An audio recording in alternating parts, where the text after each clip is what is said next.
concessions, I don't, I would be, I mean, I think you're pointing something out that we're now gonna have to take back that says that if you want, say your template ROE is 10%, and you agree to a project that has a 10.5% ROE, your formula rate is capped at 10% unless you come to the commission and request approval for the incentive.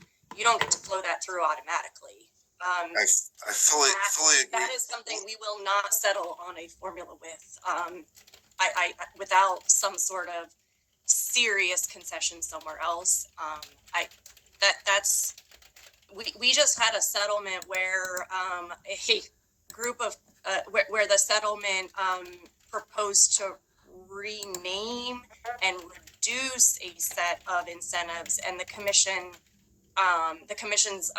approval of the settlement was incentives must be approved by the commission. So if that's what you're saying, I mean, I think this raises something of very serious concern for us. Yeah, so let me be clear. That's not what I'm saying.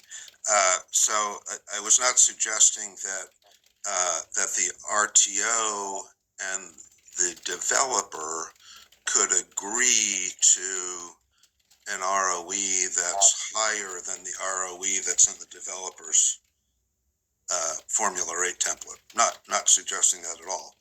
My only point is that if the commission, if the developer asked for, and if the commission approved that a request for an incentive ROE for a project, the place that that would get funneled into the calculation of the revenue requirement is in the column we were just looking at in whatever it is, sheet attachment 10.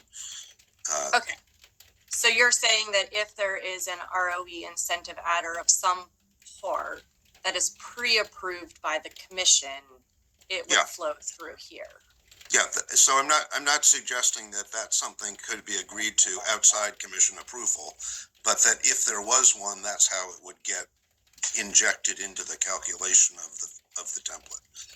Okay, well, we'll have to take that back, but if that's the case, then I think that the work paper needs to very specifically have a note that says that. And again, I haven't looked at it in detail if it does, but that would be something that we would need very specifically enumerated. Yeah, Chad, can you just scroll down to note X? Does note X say that?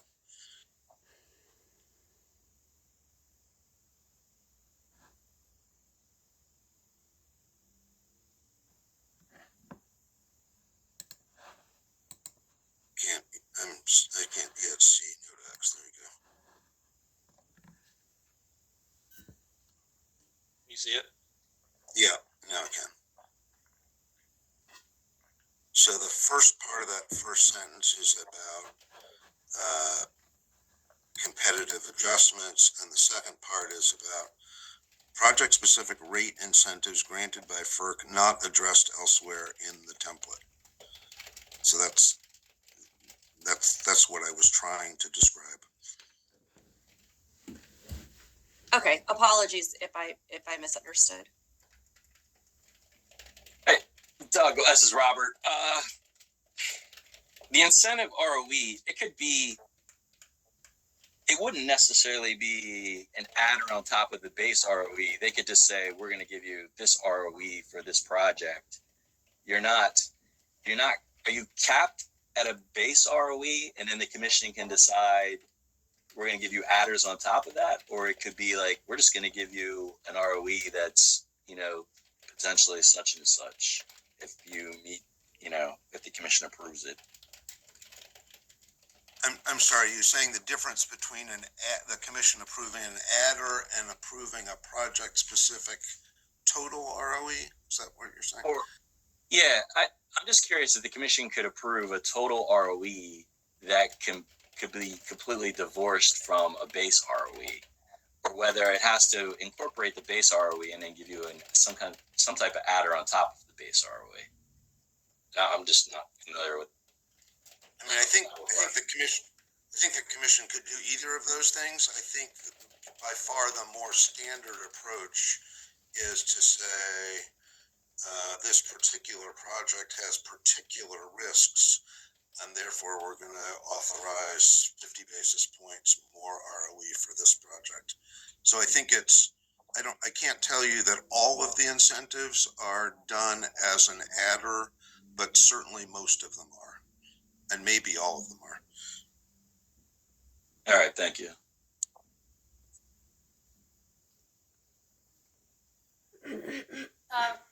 So, first of all, I appreciate this walkthrough. Thinking about this in the abstract was not working for me. So seeing it with like actual example numbers is very helpful. I want to follow on to something that Christina said. So what you're saying is that say we come to a settlement, this formula rate gets filed, it's a 10% ROE that's in this. You get project A and FERC gives you a 12% ROE on project A. At no point would that 12% ROE be reflected in this entity-wide formula template that is on file at FERC. It would be in the project A specific work paper that would then be filed with the annual update filing. So I guess to back up, we wouldn't get a 12% ROE incentive without doing a public proceeding at FERC that everybody here would be welcome to participate in, right? So, so assuming that FERC did that, and so let's, and then if your question is then, does the formula rate literally say 12% someplace in the filed template? I would say no, it does not. That would be the effect of that, just as the effect of the concessions, which would also not be in the template, would be calculated through the process that Chad just described, shown project by project in attachment 10 in the relevant comments there, and that the numbers in attachment 10 would get supported by the kinds of calculations that Chad was just showing that would be provided in the annual update process as work papers supporting whatever numbers are in that